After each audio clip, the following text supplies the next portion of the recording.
My name is Pacini. I'm a nearly lifelong Clevelander.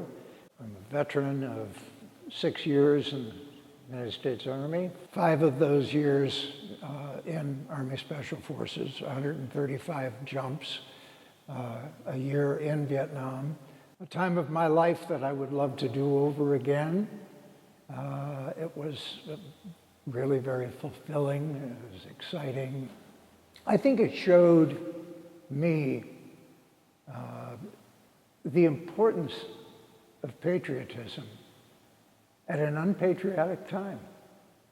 So, yes, I'm very proud to be a veteran, very proud to have served in combat, very sad not to be able to reach out to brothers who never came home.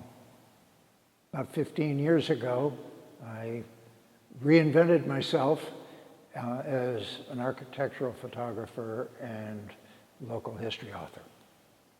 When I was in high school, I worked for a jewelry store in Cleveland Heights.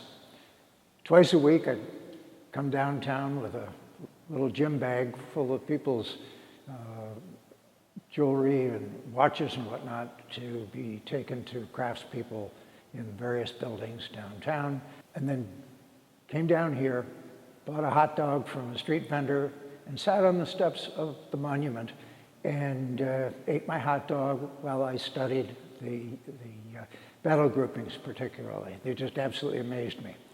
Now, ironically, it never occurred to me to come inside. In fact, I'm not even sure that I realized there was an inside. And then when the public square was being renovated several years ago, I was photographing that project, and it gave me an opportunity to reunite with the sculptor, and I realized there is an inside. And I came in, and it's just been so captivating to me. I'd come in virtually every time I was downtown, walk through and take it all in. So there was just something that was pulling me to the monument.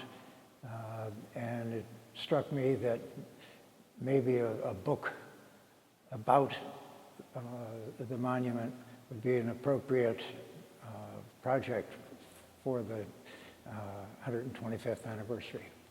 I think the primary thing that I wanted to achieve with the book was to whet the reader's appetite to come here and see it. Because one of the things that is really remarkable to me is how many people say, oh yes, I've driven by, I've walked by, I've thought about going in, I never have. I wanted, through the book, to give them a reason, a compelling drive to come here, to visit it, to read the names on the walls. The book is really the story of the life of Levi Schofield, and who himself was a veteran of the Civil War. And he was a 4th generation builder, a 3rd generation Clevelander. He was much more than just an architect. Certainly his architecture is spectacular. He was an artist, a sculptor. And as you walk through this building, virtually everything was of his making. He also dug deep into his pockets to help to pay for it. So this is certainly a monument not only to the Civil War, but also to Levi Schofield as a man, as an architect, as an artist. At the same time, he was a very humble man.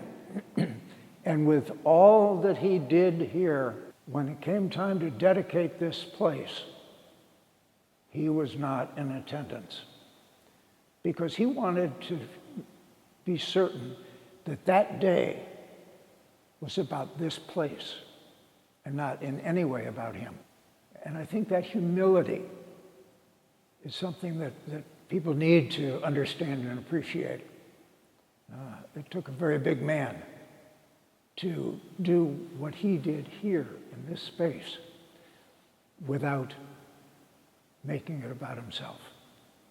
And I think one of the things that really struck me and really pulled me into the story was the similarity between the Civil War veterans and the Vietnam veterans.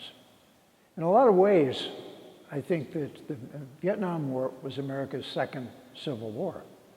And so I felt a kinship to what those Civil War veterans were experiencing when they came home from the war. They just wanted to melt back into society.